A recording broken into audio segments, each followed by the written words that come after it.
Olá a todos, dando continuidade, falaremos agora sobre a diversidade estrutural de glicanas. Então, nós vimos lá na aula anterior sobre a glicose. Então, nesse caso aqui, a glicose que tem 6 carbonos, aqui 1, 2, 3, 4, 5 e 6. Essa configuração alfa, onde nós temos essa hidroxila orientada aqui para baixo. Como é que tem essa diversidade estrutural de glicanas? Aqui, por exemplo, estou ilustrando um álcool sendo ligado nesse carboidrato, formando o que nós chamamos aqui de ligação glicosídica, tá? Então, esse carbono aqui é o carbono numérico, eu tenho uma ligação dessa hidroxila do álcool aqui no carbono numérico, formando aqui uma metilglicopiranose, metilglicose. Ainda nós podemos ter aqui diferentes glicanas, por exemplo, oligosacarídeos, ou seja, nós temos aí um número de monossacarídeos entre 2 e 20 monossacarídeos ligados por ligação glicosídica, polissacarídeos, né, se assemelhando aí, no caso, a analogia com proteínas, mais que 20 carboidratos, como por exemplo a celulose, e podemos ter ainda glicoconjugados, por exemplo, moléculas ligadas a carboidratos. Nós podemos aí peptídeo ligado em glicana, que seria glicopeptídeo, lipídio ligado em glicana, que seria glicolipídios, e assim por diante. Nós podemos ter uma grande variedade estrutural, dependendo do tipo de carboidratos que está ligado. Vamos observar aqui a formação de um disacarídeo. Então, nós temos aqui uma molécula de alfa-D-glicose e outra ligação de molécula de glicose, aqui na posição anomérica, e aqui eu tenho o carbono 4 aqui. Então, eu vou ter uma ligação dessa hidroxila nesse carbono anomérico com a perda de uma água. E vou formar, então, aqui o que eu chamo de ligação glicosídica.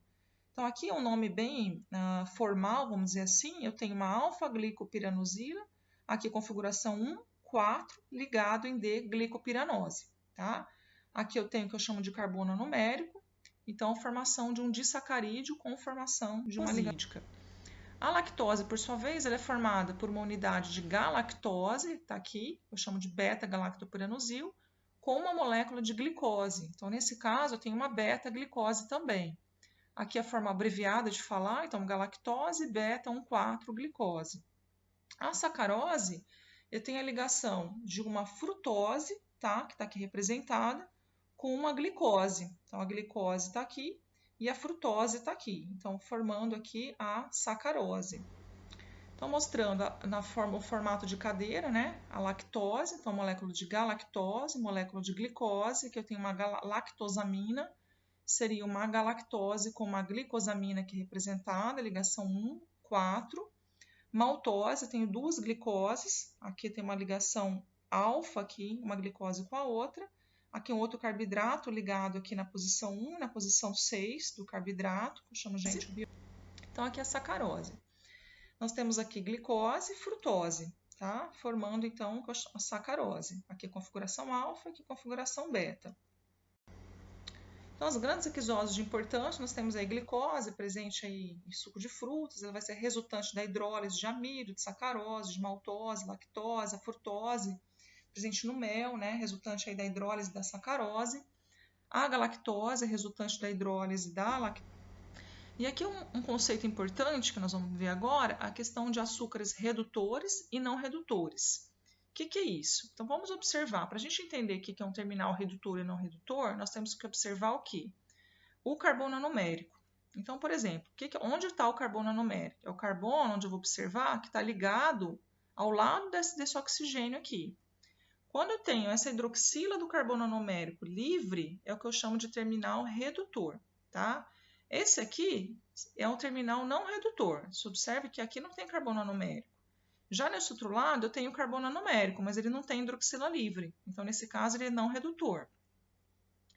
Já na sacarose, ela não tem porção redutora. Por quê? O carbono numérico da frutose, ele está aqui. E o carbono numérico da glicose está aqui. Então, todos os dois eles estão comprometidos com a ligação glicosídica. Então, nesse caso, eu não tenho terminal redutor. Nesse caso, da sacarose, tá? Então, ela é diferente de lactose, diferente de lactosamina, de maltose, que tem terminal redutor. Então, aqui observando, aqui é o terminal não redutor, não tem carbono numérico aqui.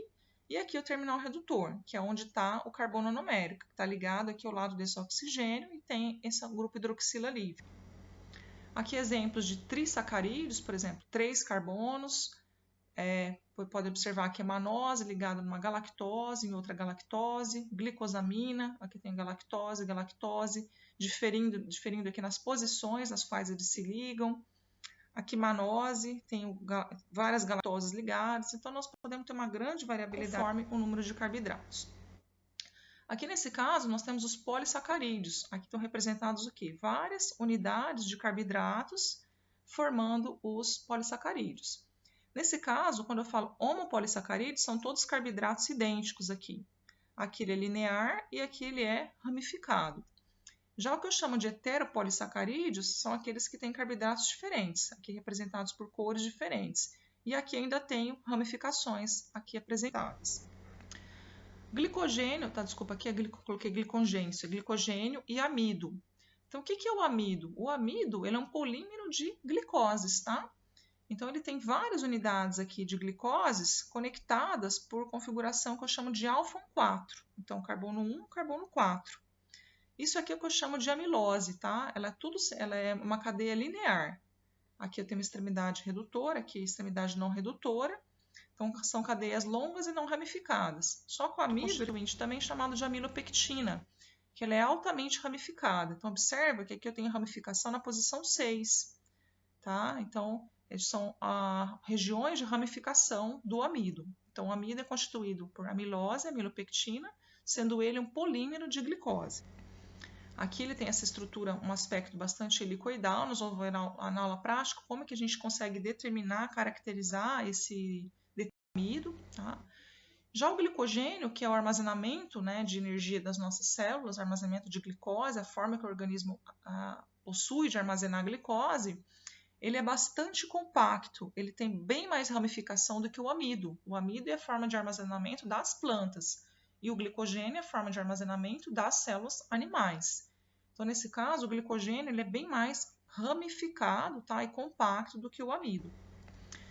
Bom, nesse caso aqui, eu só mostrando quando a gente tem degradação por uma enzima que degrada o glicogênio, o amido, a gente libera vários fragmentos aqui, sejam eles aqui ligações alfa 4, ligações alfa 6. Isso aqui também vai ser um tema de aula prática, a degradação do amido pela amilase salivar, que é a enzima da nossa saliva. Por isso que nós fazemos a digestão. Como é que vai degradar esse glicogênio? Começa lá, como é que vai degradar o amido? Lá pela amilase, tá? Aqui, a celulose, que é uma substância fibrosa, tem toda aquela característica presente em caules, troncos. O que ela tem de diferente em relação ao amido? É a configuração. Também é um polímero de glicose, só que ela tem uma configuração beta. Então, em vez de ser alfa 4, ela é beta 4. Então, ela tem essa característica muito mais resistente. Nós não conseguimos digerir celulose. Quem comer um pedaço de caule vai ficar lá. A gente não tem enzimas que vão degradar essa celulose, como tem enzimas que degradam o amido. Então, ela tem essa diferença. Aqui a quitina, tá? Também é um polissacarídeo aqui de N-acetilglicosamina de configurações alfa 4. Está presente aqui em carapaça de insetos, por exemplo. Característica bastante rígida.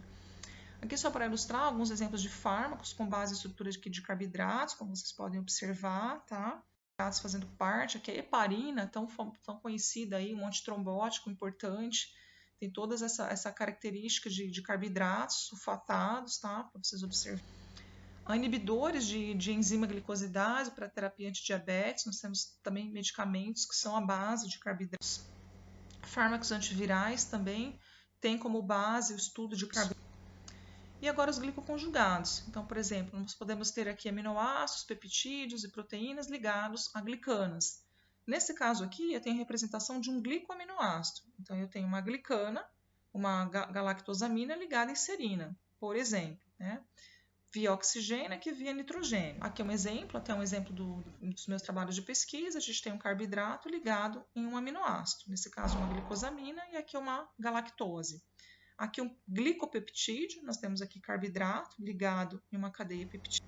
Glicolipídios, temos carboidratos e lipídios ligados a lipopolissacarídeos de bactérias, então nós temos aqui uma representação de carboidratos para facilitar, então eles podem ter uma simbologia também, esses carboidratos, glicosamina, manose, glicose, enfim, para facilitar o entendimento, só para vocês terem ideia da complexidade dessas bactérias, uma parede celular de bactérias, como que elas são ricas em carboidratos, tá?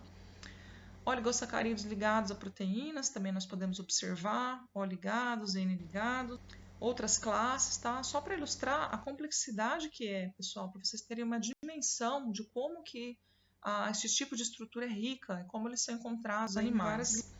Não vou entrar em detalhes também, aqui são algumas simbologias utilizadas na nomenclatura de carboidratos. E aqui a nossa tipagem sanguínea. Então, o que difere um antígeno O, um antígeno A e um antígeno B? O carboidrato.